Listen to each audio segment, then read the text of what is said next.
Hello hello हजुर दर्शन हजुर मेरो सानो ब्लगमा सबैलाई शुभयात्रा। मेरो छोटो ब्लग सबैजनाले हेरिदिनु होला गाइज। माया माया सपोर्टहरू गरिदिनु होला, फलो ब्याकहरू गरिदिनु होला, लाइक कमेन्ट गरिदिनु होला, सबैले सपोर्ट गरिदिनु होला है। म चाहिँ अहिले काठमाडौँबाट लालबन्दी जाँदै थिएँ। एउटा हल्का छोटो भिडियो बनाउन सफल भएँ। धेरै त लामो छैन, छोटो छोटो भिडियोहरू बनाउँदैछु।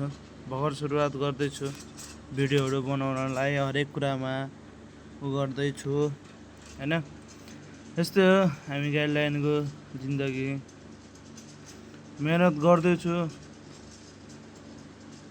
सबैले सपोर्ट गरिदिनु होला हामीलाई, हामी ड्राइभरहरूलाई। गाह्रो छ, बाटो खराब छ, बिस्तारै हिँड्न परेको छ।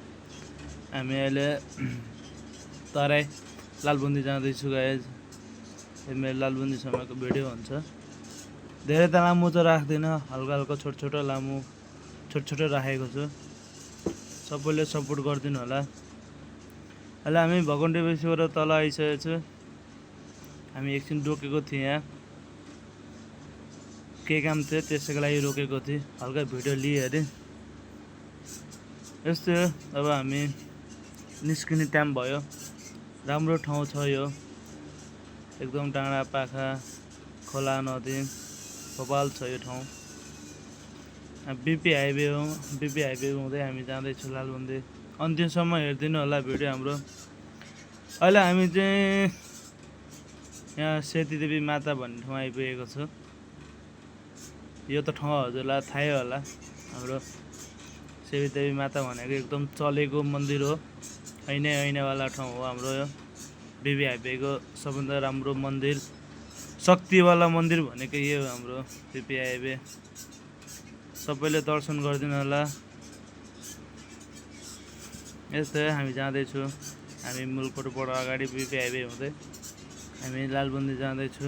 यो चाहिँ हाम्रो सेतीदेवी माताजीकोमा आइपुग्यो हामी। सबैले दर्शन गरिदिनु होला यसमा है, नलजाइकन। यस्तै हामी अहिले सेतीदेवी माता ठ्याक्कै आइपुग्यो मन्दिरकै अगाडि। हेर्नुहोस् गाइस, कति राम्रो छ हाम्रो पहाड हिमाल। हाम्रो हिमालहरू क्या राम्रो छ, डाँडा पाखा यति सुन्दर छ हाम्रो। को लाउन मन लाग्छ यो बाटो कमेन्ट गरिदिनु होला। कस्तो लाग्यो भिडियोहरू त्यो पनि कमेन्टमा बताइदिनु होला, भनिदिनु होला हामीलाई। हामी अर्को राम्रो, अझ योभन्दा अलिकति राम्रो ल्याउन सफल हुन्छ कि। हजुरहरूले माया सपोर्ट गरिदिनु भयो भने त हामी यहाँसम्म आइन्छ।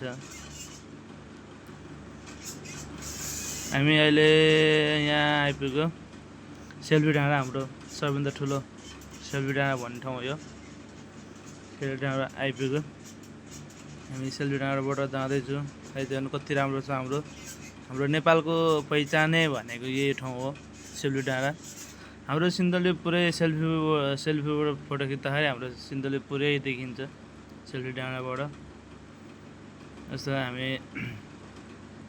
जस्ट छिटै आइपुग्यो, ढिलो पनि भएन। यस्तै हो, घाम लागेर टिन्छ, घाम लागिरहेको थियो, गर्मी भइरहेको थियो यतातिर त।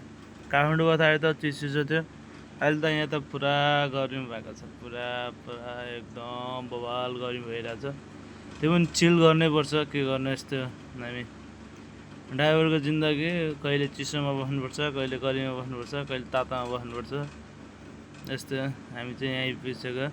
मेरो भिडियो चाहिँ यहीँसम्म अन्तिम हुन्छ होला, योभन्दा माथि उता चाहिँ आउँदैन होला सायद भिडियो मेरो। ल अर्को सल्लाह सुझाव दिनलाई चाहनुहुन्छ भने हाम्रो इन्फो उसमा आएर दिनु होला, म्यासेज लेखेर भनिदिनु होला यो भएन भिडियो बाबु, अलि राम्रो निकाल्नु पऱ्यो। यस्तै हो लगायत हाम्रो मेरो छोटो